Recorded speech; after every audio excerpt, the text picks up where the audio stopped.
Stop. For the love of God, stop. So, according to my phone, which I have not updated recently, it's sunny and 53 in Chicagoland today. Thanks. And if you're in Missouri, it's probably a little warmer. If you're here, it's, well, Definitely it's warmer. 75 and sunny. It's beautiful out. Anyway, you know it's going to get colder, and you want to keep your car in its tip-top shape, so you should heat your garage. Yes. So, what are your garage heating options? What's the best way to heat your garage? So, first thing, do you have access to natural gas or propane? So, most of you guys got natural gas. It's actually pretty rare down here to have natural gas. Wow. Most Really? everybody, we put 500 or 1,000-gallon tanks in the ground. Natural gas is way better, way cleaner burning than propane. Propane it's funny how they advertise it, but it is absolutely a filthy gas. Really? Yes. Black soot everywhere if your flames are not adjusted perfectly. Oh. It can be very, very dirty. I thought that was just from the grease off my burgers making the grill black. No. I've had propane fireplaces that the burners are just off a little, and they will soot up everything horribly. So, yeah, it's kind of amazing. So, yeah, natural gas is way better. Okay. So the propane industry will be suing me now, but I really don't care. I have nothing. You can take it all. All right. Don't burn diesel or kerosene in an enclosed building. So those little space heaters, the torpedo heaters and stuff. Yeah. Those are great in a construction site or on a job where you've got lots of ventilation because they stink and obviously the fumes can kill you. Yes, and makes your eyes water. Yeah. Use electric if you must. It's the most efficient because electric radiant heat is 100% efficient.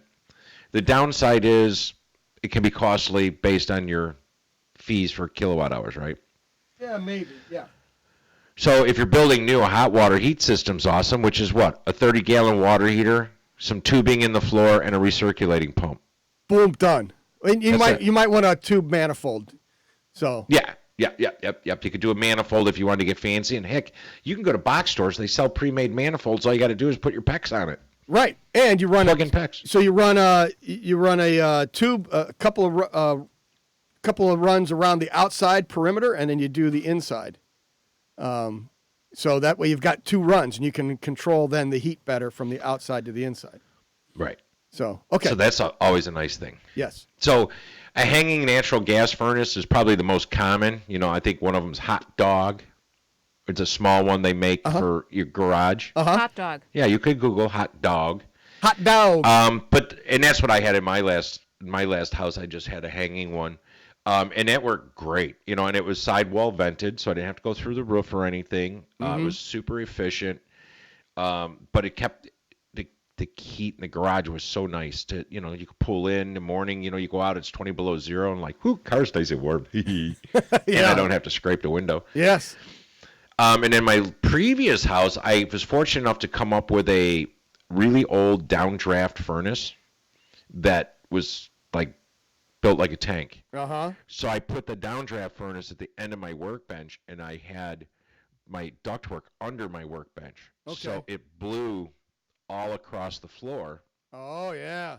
And then it, so once you, like you said, with the in-floor heating, once you warm that slab, yes, it takes a long time for it to cool off. So central return, but man, that was nice in that garage too. So yes, that works very well. So just think about when you're going to heat your garage.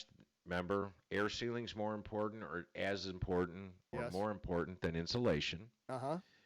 So what I recommend to people too is if you're going to heat your garage, do not put drywall on your ceilings. What I recommend is 3/4-inch rigid foam, foil faced. Yep. You can put that up on your rafters, and it doesn't add weight, so you don't have to worry about that. It doesn't react with water. It's not going to sag and fall. And you can use foil tape and just literally put foil tape over the seams, and then you can spray it white if you want. And now what you've got is an R5 air barrier for a ceiling, and it will keep the heat in the garage. Excellent. All right, there you go. That's your tip of the week there. Tip of the week by Rich Calgary.